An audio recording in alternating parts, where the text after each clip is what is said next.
Hey guys, this is SUNSfan with a spotlight video from Meepo. I'm not gonna lie, life's been a little rough.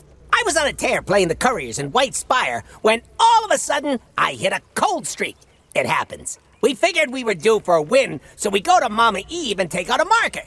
Based on past dealings, Eve's not too keen to let us borrow the money, so we give her Meepo 3 as collateral. We go back to the track, and well, look, I can't stress enough how cold the Couriers were that day. We have a team meeting and decide it's not fair that Meepo 3 gets his legs broken because a short thing fell through. So I go to the Jasper Circle and get a loan to pay Eve and get Meepo 3 back. But now we're in it with the Jasper Circle, so we really don't want to take any chances because Mama Eve will mess you up. Lasan will straight up kill you. So we decide to do some odd jobs for the Ravenhooks and skim enough money off the top to be able to pay back the Jasper Circle. But that's when I realized that there's no way we could get cleaned out 3 times in a row. You're smart people. I think you can figure out where this is going. So, mistakes were made, and now we're back to where we started. With the Jasper Circle dead, only this time the Ravenhooks won't take us back because, we robbed them.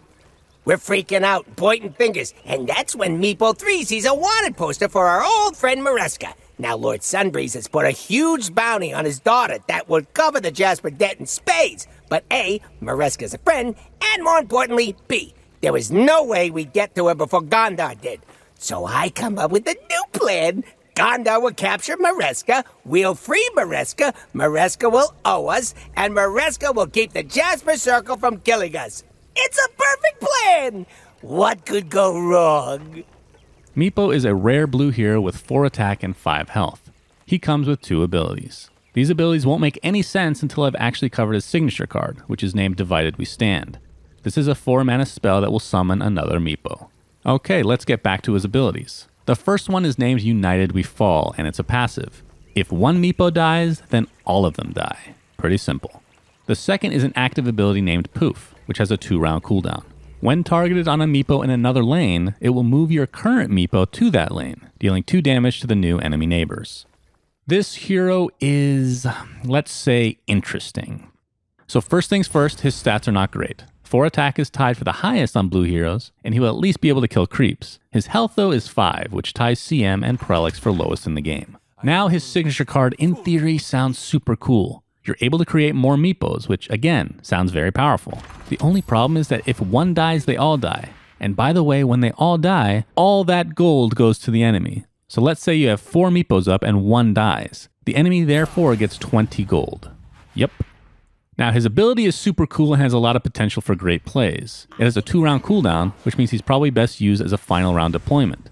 If you use the skill in place and there's no open combat position available, then you will just go back to the same spot and deal 2 damage to enemy neighbors. If there is an open combat position available, then it's a toss-up for whether you end up in place or end up in the other spot. And of course, as we talked about, if you use it on a Meepo in a different lane, you'll move there, but you usually won't know where you'll land unless, again, there's specifically one open combat position. Another random tidbit to keep in mind is that these heroes do not share items. If you cloak one Meepo, another one will still be without it. All in all, this is a very skill-intensive hero with a lot of potential, but usually just ends up feeding a ton of gold to the enemy. Synergy. Keep Meepo alive. This is your only mission. Blue cards like Ventriloquy, Cunning Plan, and Compel are great ways to do this. Buffing multiple Meepos can be pretty nice too, which is Green's specialty. Cards like Mist of Avernus, Remusk's Blessing, or Soul Spring are music to Meepo's ears. And the absolute dream setup is to Time of Triumph multiple Meepos. Now that is scary. Heroes. You almost certainly need heroes that can soak up damage from Meepo. Red can provide that in spades with pretty much any hero. And Green's Omni Knight, Treant Protector, and Enchantress give great buffs respectively. And then for memes, you can play Meepo with Ogre Magi, so you have a 25% chance to copy the Divided We Stand spell. Because who doesn't want even more Meepos? Counters. How to counter Meepo? Well, that's a pretty easy one. Just do a little bit of damage. Black destroys him with cross-lane nukes like Pick-Off, Gank, and Grazing Shot. Blue can own him with a simple at-any-cost, Friendly Fire, or Conflagration. Green can just constantly block him with powerful creeps. And Red can take him and his friends out of the game with a timely Duel or Berserker's Call. Items. Because of his survivability problems, you just need to stack up on cheap items. Every Meepo needs a Traveler's Cloak or leather armor. Obviously, you'd love to have something like Revtel's Signet Ring to limit some of the gold influx to your opponent, but you can only buy so many items in a game. Some consideration can be given to Keenfolk Musket, which in combination with Poof can kill a creep no problem, and also Blink Dagger to be able to be even more mobile than you currently are. To see the ratings of every card from professional players, be sure to visit artifaction.gg. If you want to be featured on this channel, you can also submit memorable clips you see on stream to us at artifaction.gg/submit. Thanks for watching and subscribing to Artifact Cinema. Be sure to click that bell icon in order to get notified when we put up a new spotlight or guide.